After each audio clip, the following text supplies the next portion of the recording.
Welcome to the Latino Business Report. This podcast covers business, people, and issues of the day from a Latino perspective. The Latino Business Report is brought to you by TAMAC, the Texas Association of Mexican American Chambers of Commerce. TAMAC is the leading Hispanic business organization in Texas since 1975. Now for your host, J.R. Gonzalez. Hello and welcome back. Today we have a special episode and we're going to be talking about business. If you are a business owner, especially a minority business owner, this is your opportunity to educate yourself and learn about some resources that you can utilize to improve your business. Today we have with us Miss Terri Reed, who is the project director of the MBDA Business Center in El Paso, Texas. Terri, how are you doing today? I am doing fantastic. Thank you, JR, for inviting me, and I'm looking forward to our discussion today. Well, Terri, we're looking forward to talking to you and having a lot of our listeners learn how they can improve their business and take advantage of some of the programs that are out there. Now, before we get started, let us talk about it. You run the MBDA Business Center in El Paso. What is MBDA stand for? So MBDA stands for Minority Business Development Agency. It is an agency with the U.S. Department of Commerce. And our MBDA Business Center in El Paso is part of a national network of over 50 funded centers. These technical centers are located in major cities throughout the United States and Puerto Rico. And the job of the MBDA Business Center is to help our clients to increase financing and contracting opportunities and help them to create and retain jobs. When you say help your clients, who are your clients or how does somebody become a client? Right. So for me in El Paso, our clients are primarily contractors, people, businesses that work with local, state, and federal agencies. And becoming a client of the MBDA Center, whether it's El Paso or the closest one to you, here in Texas, there are 4. So you would contact that center, sign up to be a client, and let their business development specialist go to work at helping your business to grow. So, Terri, let's just break it down. I'm a business owner. I want to improve my business. I want to do business with possibly the state or some federal business, or I just need help in jump-starting some things that I'm doing. If I came to your center, how could you help me? How would I start the process to get help from you?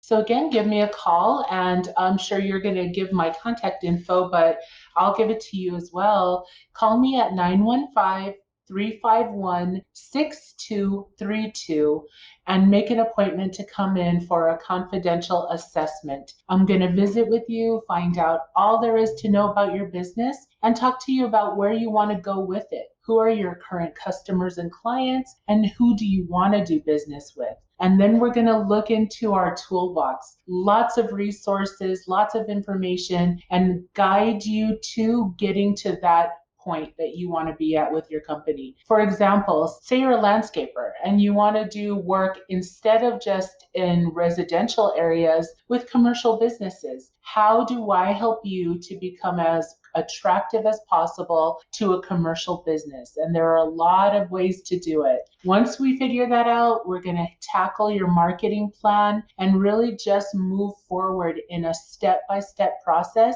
to get you where you need to be. So you help develop marketing plans, business plans, help me with advertising, basically everything I need.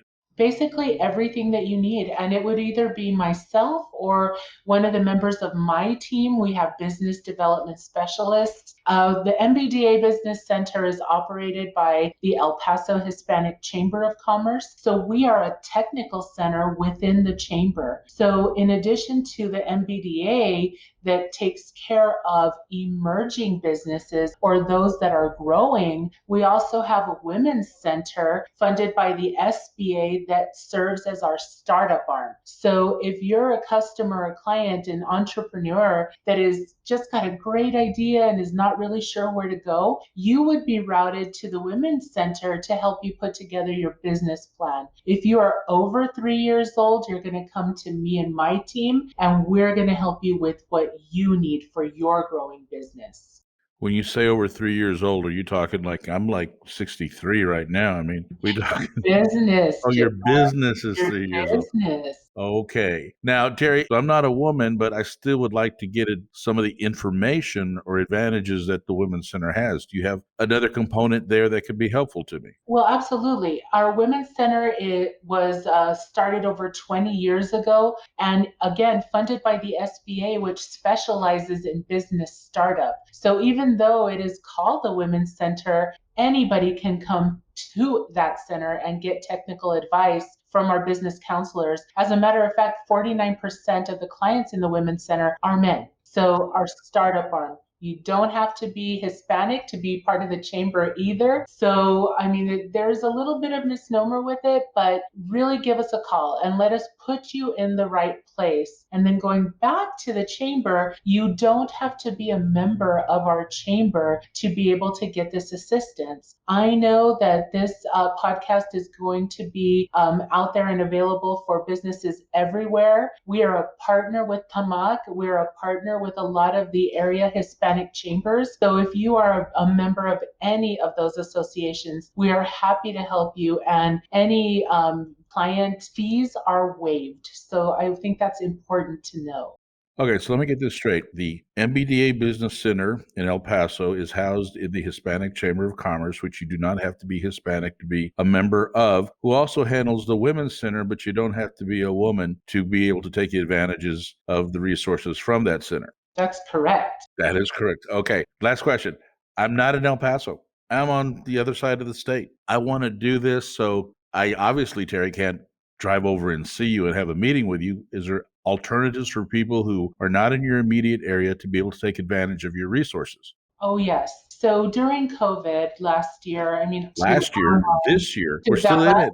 this year, when it started last year, we immediately had to shift the way that we operated. So like most companies, like most organizations, we went to virtual, to online, to phone. However we can get together is how we're happy to get together. Their technology allows for almost everything to be done very quickly through email. Here in my department at the MBDA, we're also a state hub certifier. I know that you're going to talk with me about that shortly, but we do that for businesses around the state. You don't have to be here to do it. You can fill out the application, scan it, and send it to me, and I'll process it for you. So everything is able to be done via technology. We're happy to do it. Great. Good to know. Now, Terry, you said you do not have to be minority to be a part of this, but let's say, I'm a minority-owned firm. There's a lot of times where having a minority certification can be helpful when putting in for different bids, either as a prime or a second tier. How does a person get their business certified as a minority business enterprise? So one of the very first things that we'll talk to your business about, or to a business about, is where do they want to do business? I typically break that up into 3 different categories: commercial business, state, and federal. Think of it as 3 different buckets, right? Each one of those buckets requires or recognizes a different certification. There is not necessarily one that is unified that covers everybody. So if the state is where you want to spend your time and want to sell your product or service to, then get a certification that the state agencies recognize. And when you're doing business with the state, it's not them only that are in the state bucket, if you will. School districts, utilities, municipalities, that's city and county, and universities, all of the UT system, they recognize state hub vendors as preferred vendors. So that helps them to meet their minority goal if they work with you. So that's a great place to be. You do have to have a business that is majority owned and controlled by either an ethnic minority or a woman of any ethnicity or a service disabled veteran. Those are the 3 minority categories that can apply for a state hub certification. And we're talking the state of Texas. Correct, the state of Texas. So if I'm a woman, a minority, or a veteran, a disabled veteran, A service disabled. a service disabled, and you can apply and become a hub. And with that certification, then not only can I do business with the state of Texas, but possible universities and other metropolitan areas that recognize that certification. You can do business with any of those organizations that you mentioned without the state hub certification. But getting that certification puts you in a preferred vendor status because they have a goal to meet when it comes to working with small minority women and veteran-owned businesses. So getting this certification really just says, I am who I say I am. I'm a woman. I am an ethnic minority that owns a business. I'm a service-disabled veteran that owns a business. And working with my company will help you meet your goals. So Terri, is this like a set-aside program? So the State Hub is not a set-aside program. The set-aside programs are in the federal government. So the federal 8A, the woman-owned small business certification, those have a set-aside component. State agencies, local government, they have to make a good faith effort to work with small minority women and veteran-owned businesses. So if I were to get certified as a hub, that doesn't guarantee anything. It just gives me maybe a little edge in competing for all the stuff that's out there. Absolutely. It does give you an edge. Here in El Paso, I know working with our local municipalities, if you have two businesses that are competing for the same work, and one of them is hub certified and the other one is not, and everything else being similar, the state hub business will get preference on that bid. Well, with that being said, Terri, why isn't every minority-owned business certified as a hub? I mean, what are the disadvantages to being a hub that more people aren't certified? I don't think that there are any disadvantages at all. We've been part of this program since 2007. The state of Texas comptroller is the certifying entity, the ultimate authority for this program. And we were given third-party certification status back in 2007. There are almost 500 businesses in the El Paso area, but we have, according to the most recent census, over 64,000 businesses. I think it's a matter of some people are just not, they don't have the time. Sometimes it's they don't necessarily want to work with state government or federal or local for whatever the reason may be. And then in other cases, it's businesses just simply don't have the documentation that's required to go through the application process. For certifications, they typically do take a little bit of time. It's an application process, and then you have to submit a checklist of documents that really verify what you're stating on the application. There is no cost to being a State Hub certified business. It's good for 4 years through any of the certifiers. So really the only thing that I can see is sometimes it takes some work to put together the documentation. They may not have it in place. They don't have time to fill it out, or they just don't want to work with government entities. Question. I know it's not a set aside. It's very clear. However, there are the preferences for hub vendors. Every year, Terri, money gets left on the table, correct? Correct. I mean, literally millions of dollars have been earmarked to go to hubs, yet those businesses are not applying. Correct. Do you have any idea of what kind of money was left on the table this last fiscal year? I don't. I can take a look at the report. I'm happy to get back with you with that information, but any money left on the table is really something we don't want to see happen. Every business that believes they have a product or service that they could sell to the government at any level should look into certifications. The government is a great client. A lot of people believe, gosh, it just takes so much to work with the government, or they take a long time to pay. There's really a lot of misconceptions that are out there, or maybe it was like that before, but in years it hasn't been like that. I've had the pleasure of being here for 20 years, and I've seen processes become much more streamlined, much more expedited. Working with the government is really not as burdensome as it might have used to be. it is very beneficial to a business as well. They're a great client. I know TxDOT suppliers and vendors that know they get paid every 10th of the month like clockwork. Yes, you have to submit your invoices. Yes, you have to be on track with your tracking and deliver the product or the service, but they are a fantastic client. TxDOT got our local businesses through a lot of last year's downward turn or spiral because of the pandemic. That's good to know. And it used to be that way. Low bid, slow pay. Yes. And a lot of, especially if you're a smaller owned businesses, you couldn't survive some of those billing cycles that you were getting paid with. Correct. Well, you're not necessarily going to get rich on one or two government contracts. They do look for best value, not cheapest, but best value. But they are looking to make that up in quantity. Once you have your foot in the door and you learn the process, I think it can be very lucrative for a lot of businesses.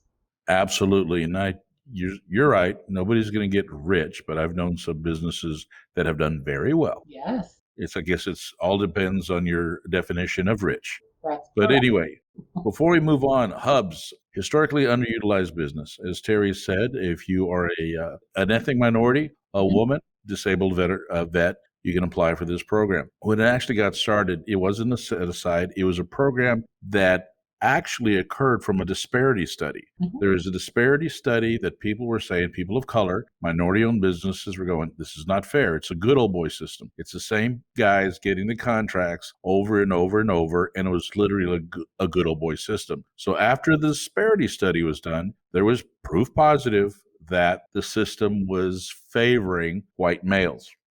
Ergo, the hub program came into place that kind of evened the playing field a little bit. So this is a program that is not a set aside, but an opportunity for so many years of a discriminatory process that has helped even out a little bit. So if you are a minority owned business and you do qualify, I definitely suggest becoming a hub. And you can call Terry from wherever you are in the state of Texas. Do that at no cost.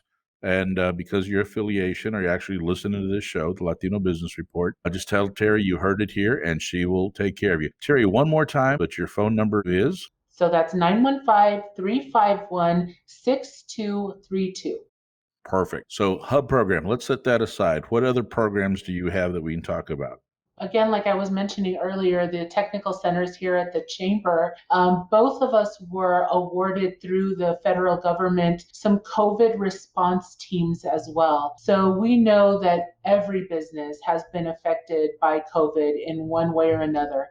For some that were in the very right lanes, right? They were affected in a very positive way. They were able to get a lot of business that came around. Lots of opportunities came open through COVID. Obviously, if you're in the remote and online learning and meeting types of industry and jobs, that is something that was in the right lane and was probably very positively affected. Construction continued to go to work. Some security guard companies also were in the very right lane for being able to do this kind of work. But for the ones that were adversely or negatively affected, we have 2 technical centers that are set up specifically to help your business identify what those challenges are and see how we can help you through it. Obviously, putting your hands on some cash, some available and affordable financing has been a very big challenge to businesses. Finding out how to reopen and operate safely, and then, of course, trying to find out how to keep your employees and bring on new employees if that's what you need to do. All of these are big issues for business, and our COVID Center Business Development Specialist can help you identify what those issues are and help you to get past them. So it sounds like whatever needs a business may have, they can call you over there in El Paso and get some answers. Absolutely. The only thing we don't do is lend money yet, but we were grant administrators last year for both the city and the county CARES Act. We were able to get $2.7 million worth of small business grants out into our community, both the city and the rural areas of the county. So that was to over 587 businesses that had maybe not ever heard of a chamber, didn't know what resources were available and open to them, and really JR businesses that felt like they would never qualify for any kind of EIDL or PPP loan. Through the SBA, we were able to get some very much needed money into their hands to continue to operate or get ready to reopen when the time was right. Wow, Terry, that is great. Just helping keeping our businesses surviving in this Mhm. difficult time is amazing. We've talked about hubs, we've talked about the Women's Center, and we've also talked about, if you weren't listening, from what I hear Terry saying, whether you're an established business or you're an upstart, they have solutions for any problem you may bump into. Let's jump over to the national level real quick, Terry, and that's kind of the 8A program. What can you do for folks who are interested in doing business with the federal government? We can really help you to identify which is the best small business certification for you. So if you'll remember, for state entities, I mentioned they have a good faith effort that they need to meet, right? They have to really work with agencies like our chamber, like TAMAC, like the United States Hispanic Chamber members to identify these businesses that could potentially bid on their projects. For the federal government, it's a little bit different. They have a goal of 23% of their spend that needs to be spent on these types of businesses as well. Small, minority, women, and service disabled veterans. They have their own small business certifications that they recognize. And by they, I mean any federal agency, any military installation, anything in the federal bucket. So those certifications are the 8A, the federal hub zone, which is very different than the state of Texas hub certification. There's the woman owned small business and the service disabled veteran owned business. We are also a certifier like for the state hub. We are a third party certifier for the federal woman owned small business. That means we take your application. It doesn't go to the SBA. It comes directly here. Our Women's Center reviews it and issues that certificate. And then we help you to learn how to use it to market to the right federal agencies. The difference between commercial and state and federal is federal does have set aside programs. And another benefit is the sole source. So in these instances, money is set aside, projects are set aside specifically for these certified businesses. So all of a sudden, you are bidding against other 8As, other federal hub zone, other woman owned, but you're not bidding against all small business. So it really does increase your chances at being able to win this award. Wow, did I hear you right? 23%? Yes, 23%. And if they don't meet that, there's actually a report card that's done on every federal agency. They're given a grade of A to F, just like when we were in school, right? On how well they did. How did they meet that goal? They have to make every attempt possible to find these businesses to bid on their set aside projects. So they do make a tremendous effort with minority organizations, which is why you should be a member of some organization, even if it's not mine. Be a member of a trade organization that is specific to minority business and their development, because we get the notifications about these awards or opportunities. We get notifications about buildings that are being built, bridges that are going to be built, jobs that are put aside for small minority women or veteran owned business. 23%. I'm saying 23% of all the money the federal government spends. If I had 0.00001, I'd be a rich man. Yes, we should all be trying to get a piece of the federal government pie or the state or the local. I mean, these are great opportunities. I mean, after all, it's our money anyway. I mean, we Right, put the money in there. correct. Okay. Well, Terri, I want to thank you so much for taking time and kind of explaining the different programs, the Women's Center, the Texas Hub program, the 8A program. I know there's a lot more questions people may have, but we encourage you guys in the notes. I'm going to put your email address, Terri, and I'm going to go ahead and put your phone number in there. And if you're within listening range in the state of Texas, guys, please call Terri. Tell me you heard it on the Latino Business Report. And to my friends up there, for some reason, there's a group of people up in Canada, mostly Quebec, that listen to this show religiously. I don't know who you are, but I'm going to give you a shout out. Thanks for listening. Send me an email, give a comment. Love to hear from you. If you like what you're hearing, if you'd like to find out more about what Terri is doing and what the Latino Business Report is covering, send us a note, give us a comment. We'd love to hear from you. You can listen to us anywhere where you listen to your favorite music or podcast. Terri, before we go, any closing thoughts or reminders you want to give the audience out there? Oh, yes. Thank you, JR, again for having me today. It's been fun. I look forward to hearing from any business out there that's listening. Even if you just need somebody to clear it up for you. We've talked about a lot of different things. Let me know. Let me help to put it in perspective, tell you what your business can qualify for and how we can help you. Let's not leave any money on the table, and let's definitely take advantage of all of the opportunities that are out there. And remember, folks, to take advantage of the Women's Center, you don't have to be a woman. To take advantage of everything the Hispanic Chamber has to offer, you don't have to be Hispanic. And if you don't take advantage of the opportunities for small businesses and the things that Terri's are offering, well, you need to rethink your business strategy because it's definitely a plus. You've been listening to the Latino Business Report brought to you by TAMAC. My name is J.R. Gonzalez. Y'all be careful out there. This nasty little thing called COVID is still going around. Mask up and take care of yourself, and we'll see you next time.